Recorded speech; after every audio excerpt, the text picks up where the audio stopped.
Tirupati SV యూనివర్సిటీలో ragging కలకలం రేపింది. మహిళా హాస్టల్స్ లో జూనియర్ సైకాలజీ విద్యార్థులను సీనియర్స్ ర్యాగింగ్ చేయడంతో ఎస్పీకి ఫిర్యాదు చేశారు విద్యార్థినులు. ఎస్పీ ఆదేశాలతో తూతూ మంత్రంగా విచారణ చేశారు యూనివర్సిటీ అధికారులు. ఆ విధంగానే తూతూ మంత్రంగా విచారణ జరిపిస్తున్నారంటూ కూడా భావించి రెక్టార్ కార్యాలయాన్ని కూడా విద్యార్థులంతా కూడా ముట్టడించారు. ఈ సందర్భంగా అద్దాలు కూడా పగిలిపోయాయి. ఒక కానిస్టేబుల్ కు గాయమైంది. అలాగే డీఎస్పీ విద్యార్థులతో చర్చించి న్యాయం చేస్తామంటూ కూడా హామీనిచ్చారు. ఆ తర్వాత ఆందోళనతో విరమించారు విద్యార్థినులు. అటు హెచ్ఓడి విశ్వనాథరెడ్డి ర్యాగింగ్ వెనుక ఉన్నాడంటూ కూడా విద్యార్థినులు ఆరోపిస్తున్నారు. హెచ్ఓడిని సస్పెండ్ చేయాలంటూ వారంతా కూడా డిమాండ్ చేస్తున్నారు. హెచ్ఓడిని బాధితుల నుంచి తప్పించామని అధికారులు అయితే చెబుతున్నారు. మరి 2 రోజుల లోపల పూర్తి వివరాలు బయటకు చెప్తామని, సంబంధిత విద్యార్థులపై చర్యలు తీసుకుంటామంటూ హామీ ఇచ్చారు రెక్టార్.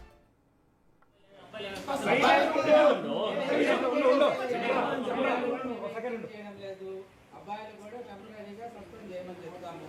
అర్థమైందా? ఏదైనా వైస్ ఛాన్సలర్ రావాలి. వైస్ ఛాన్సలర్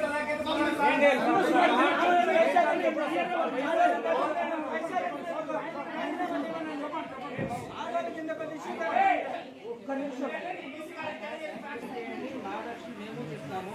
ఆయన ఏం జరిగిందో ఇక తిరుపతిలోని మహిళా హాస్టల్స్ లో జూనియర్ సైకాలజీ విద్యార్థులను సీనియర్స్ ర్యాగింగ్ చేయడంతో ఎస్పీకి ఫిర్యాదు చేశారు విద్యార్థులంతా. పూర్తి డీటెయిల్స్ మా ప్రతినిధి దామోదర్ అందిస్తారు. దామోదర్, ర్యాగింగ్ చేయడము ఎంత నేరమో మనం ప్రతిసారి చూస్తూనే ఉన్నాము. కానీ అక్కడక్కడ కొంతమంది విద్యార్థులు ఈ విధంగా ర్యాగింగ్ కి పాల్పడుతూ ఉంటున్నారు.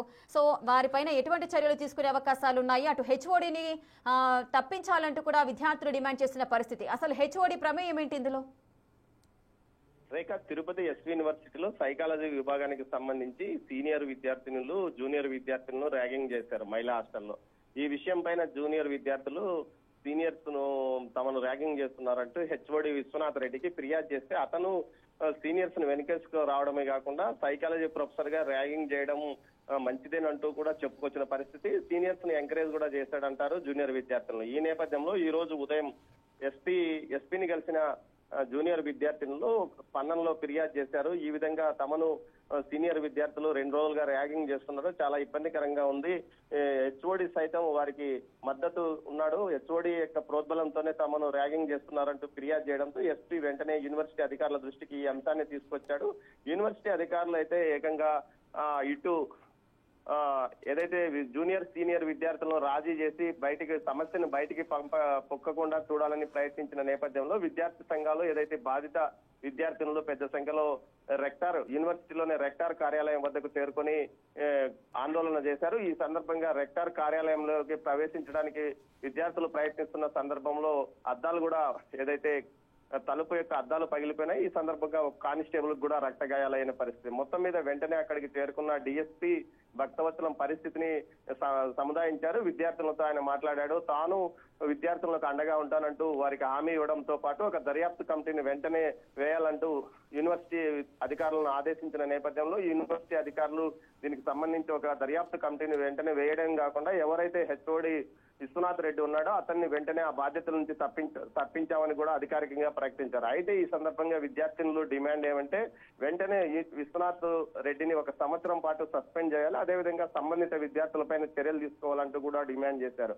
2 రోజుల పాటు అనేక ఇబ్బందులకు గురి చేశారు. ఈ విషయాన్ని తాము ఏదైతే హెచ్ఓడి దృష్టికి తీసుకెళ్లినా అతను ఏమాత్రం పట్టించుకోవడం లేదు. కాబట్టి ఇలాంటి ర్యాగింగ్ కు ఒక ఉపాధ్యాయ ఏదైతే గౌరవనీయమైన ఉపాధ్యాయ వృత్తిలో ఉన్న వ్యక్తే మద్దతు తెలపడం ఎంతవరకు సమంజసమంటూ వారు ప్రశ్నించిన నేపథ్యం. సుమారు అరగంట పాటు ఉద్రిక్త పరిస్థితులు యూనివర్సిటీ రెక్టార్ కార్యాలయంలో నెలకొన్నాయి. ఆ తర్వాత పోలీసు ఉన్నతాధికారులు అక్కడికి చేరుకొని పరిస్థితిని సముదాయించారు. దీంతో 2 రోజుల లోపల పూర్తి స్థాయి దర్యాప్తును బయటికి తీసుకొస్తాము, వెంటనే అదే సంబంధిత విద్యార్థులతో పాటు హెచ్ఓడిపై చర్య తీసుకుంటామంటూ కూడా తెలిపారు. Rekha, right, thank you Damodar, thanks for the details.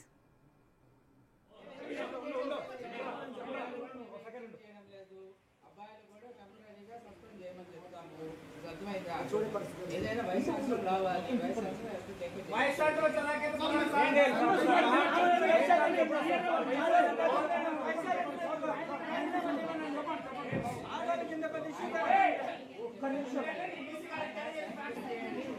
మేము చెప్తాము. ఆయన ఏం జరిగిందో